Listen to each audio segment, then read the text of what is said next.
Hey friends, and Merry Christmas. Are you ready for 3 more amazing Christmas treats? These are actually Christmas desserts. 3 of the most amazing Christmas desserts that you could make. So good, so easy, and family favorites. And if this is your first time visiting, my name's Susan, and welcome. So, come on along. Let's get to making some Christmas desserts that will leave your mouth watering. Come on, let's get to cooking.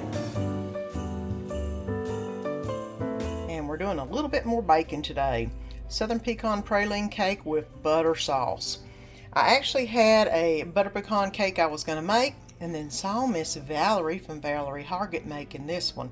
And I like this recipe a lot better. It was a lot easier than the one I had, so I'm going to try it instead. I have got some butter pecan cake mix, some crushed pecans, some vegetable oil, some coconut pecan frosting, some water, 4 eggs, some sweetened concentrated milk, some chopped pecans, and some butter. These 3 things are going for the topping, and this is going for the actual cake. So let's get everything put together in a 9 by 13 baking dish that I have already greased. So it's ready to go. Oh, and the oven is preheating to 350. So let's get going. I'm going to go ahead and add in the cake mix into the bowl, the water into the bowl, the oil, the 4 eggs beaten, the 1 tub of coconut pecan frosting, which comes out kind of easy. Here we go.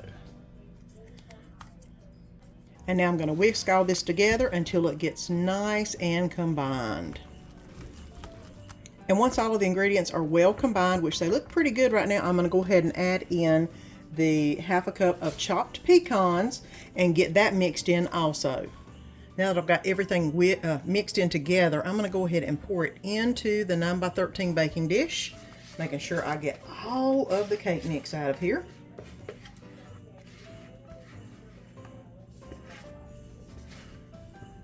And let me tell you, it tastes really good. I just had a little taste of it.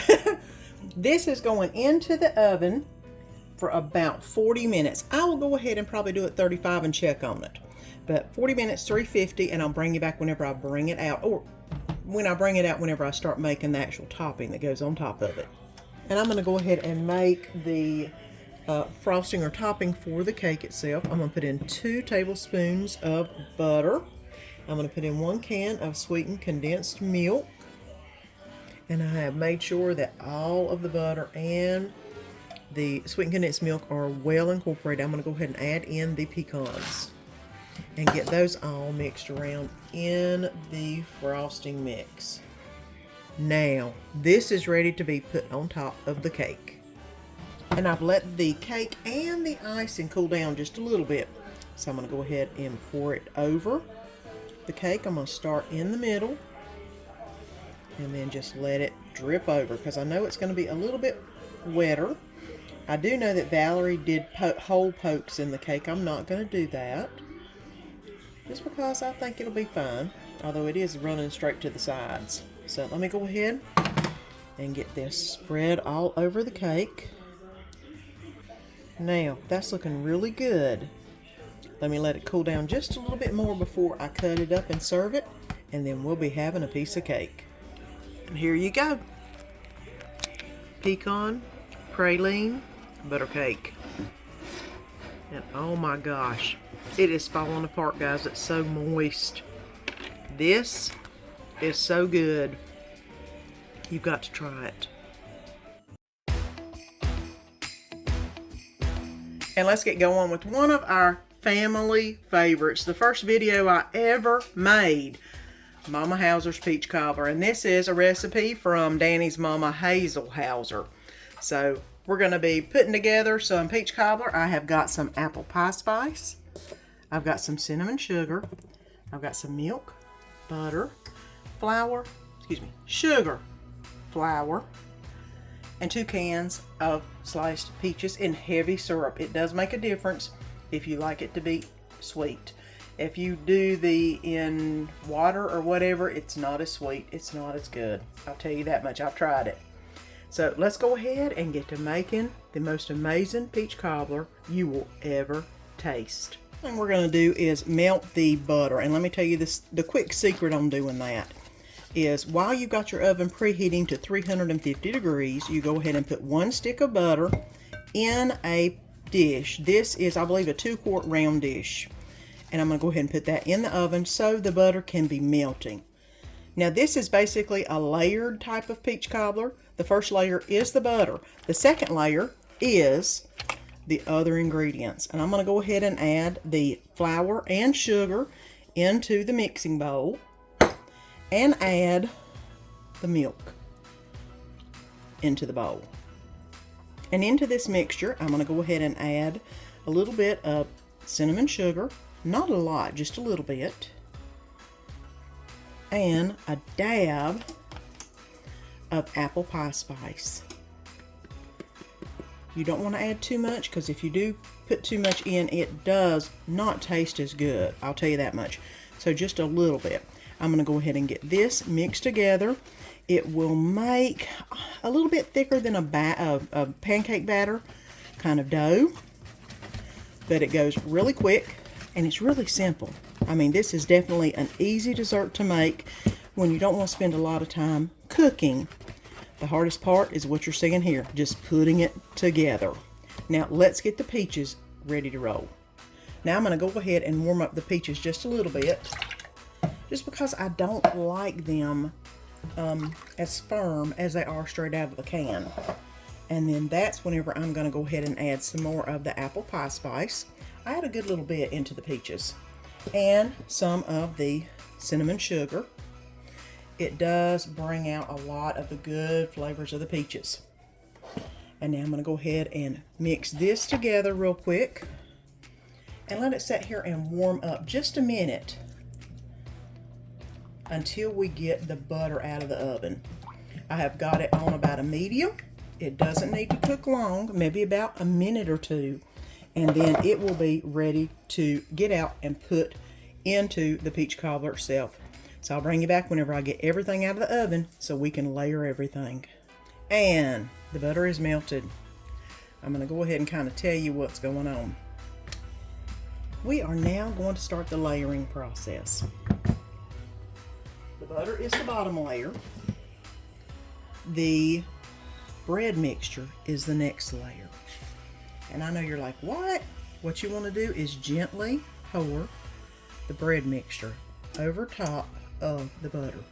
Try not to displace it if at all possible, but it looks like it's displacing anyway, but that's okay. Be gentle. You don't want to mix it up. Here we go. I don't know if you can see how good that looks, but that is amazing. And then the last part is the peaches. I basically let these boil real quick and then turn the heat off, because I don't want it to cook the bread when I put it in. But there is something special about this. You have to easily layer the peaches into the peach cobbler. Do not stir. Do not try to let them go to the bottom. You want to just gently place them on the top of the peach cobbler until they are all placed. Now these are a little bit softer because I did cook them for just a little bit, but whenever you get to this point, you want to make sure that you've got peaches in every possible little hole that looks like it may not have a peach in it, any white spot. Now you're ready to do the last part, which is pouring all this good peach juice into the actual peach cobbler. And I just gently pour it on top until it's all in here. Now the 2-quart is I think it's the perfect dish for this. You can use whichever baking dish you want, but this round 2-quart is amazing. Now that's what it looks like when it's all together. It's all a big jumble, but we have not disturbed anything. This is going in the oven for 30 to 35 minutes, and I'll bring you back to show you what it looks like and what you do next, which is the secret to making it the best peach cobbler. Here is the peach cobbler. Let me pull it out for you. After 35 minutes, it's not very jiggly. It does need just a dab more browning on top. So what I'm gonna do is turn the oven off and then leave it in here for about 5 more minutes. The top will get nice and brown all the way, and it's already pretty firm, so that's not a problem. But it's looking amazing right now. So let's put it back in for 5 more minutes. I turned the oven off. I left it in the oven for 5 minutes. Can you see how much browner it is? Now I'm gonna let this completely cool. You could eat it while it's still warm, but it will be kind of hot and gooey and runny. It would be great with some cold ice cream on it, I'm sure. But the way we love to serve it up is to let it cool down at least just a little bit, and then put it on a plate. So I'm gonna go ahead and let this cool down, and then we'll put it on the plate and show you the peach cobbler amazingness that's gonna happen. I have let it cool down a little bit because Danny is biting into bits, wanting a piece of peach cobbler. So let me go ahead and get this scooped out into a bowl so he can have him some peach cobbler. Now I'm gonna go ahead and dig in. I wanted y'all to see the crust is nice and crispy, and it's completely, not cool completely, it's still warm. But you know, Danny's wanting some, so gotta get him some goodness. I don't know if you can see all the goodness that's in there, but it is absolutely amazing. And I might as well get him a big bowl full, because you know, he loves peach cobbler. And there you go, peach cobbler. Put a little vanilla ice cream on it, Cool Whip, whatever you want. It is amazing, and truly the best peach cobbler you'll ever eat, and probably the simplest way to make it. So I'll link the recipe below, but here it is, the Hauser family famous peach cobbler. You've got to try it. It is 1 in a million. And let's make some Oreo Yum Yum.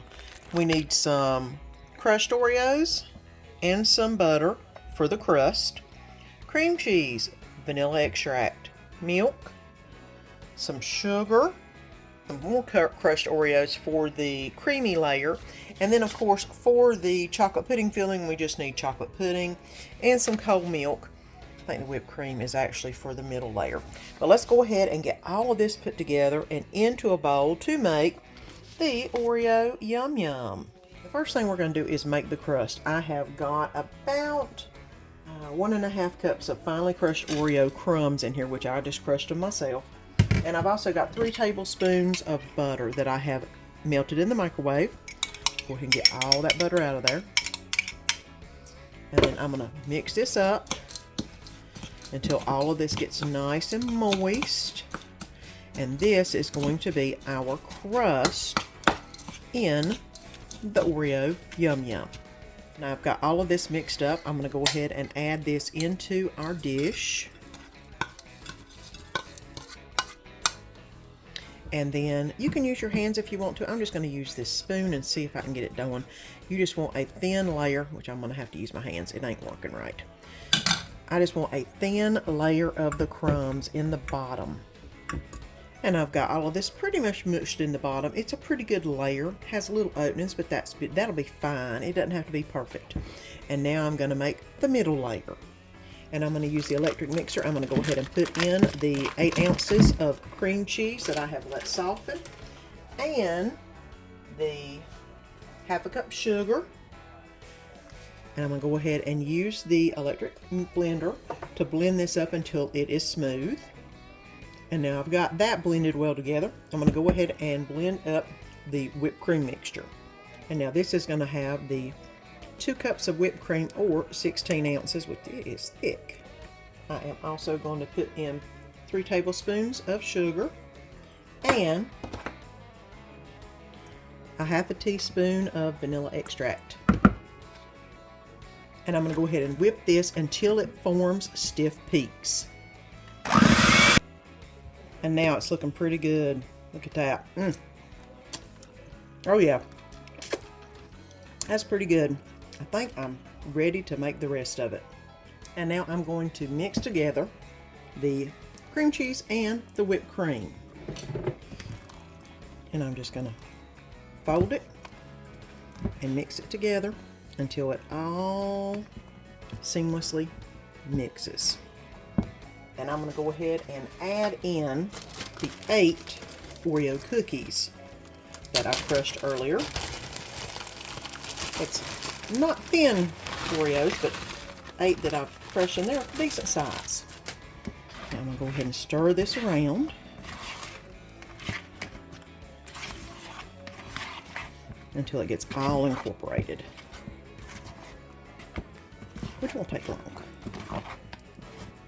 Now I'm going to pour in about half of the mixture over top of the Oreos crust. And then I'm going to try to spread it as good as I can. Now I'm going to put the rest of the mixture back in the fridge for just a minute while I finish up out here. And the last step, we're going to be putting in the chocolate instant pudding mix into a bowl along with the milk. And I'm going to go ahead and get this mixed up until it is completely combined. And once it gets completely mixed together and it'll start firming up, now it's time to pour it over what we've already made. And I've got the mixture, which I put into the fridge, which is the crust layer and the cream cheese layer. I'm going to go ahead and put on the chocolate layer. It said to dollop it on in spoonfuls. And then you're going to gently smooth it out. Now we're down to the last thing we've got to do, and that is put the rest of the cream cheese mixture over top of this. And try not to disturb all the other layers, which I am again going to use a spatula and just pop this on top. It seems to do pretty good, just like this. Now I'm going to smooth this layer out just like I did the others. The last bit is to put some of the Oreo cookies on top for garnish, basically. And you can get your cute little pieces that look real cute and just pop them onto the top. And here you go. Oreo Yum Yum. And it is so good.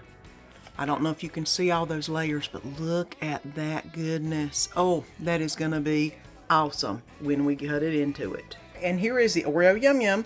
I left it in the fridge overnight to let it nice and solidify. And now it's time to put some on the plate. And here you go, Oreo Yum Yum. It is so good. And if you don't want to do the whipped cream version, you can use Cool Whip instead. Make it even easier. So let's get to having some Oreo Yum Yum dessert. And weren't those 3 Christmas desserts so amazing? So good, so easy. You've got to try them. And if you haven't already, don't forget to press that subscribe button down below and subscribe so you don't miss any of the fun. And if you enjoyed this video, then you will enjoy this video also. So until next time, see you then.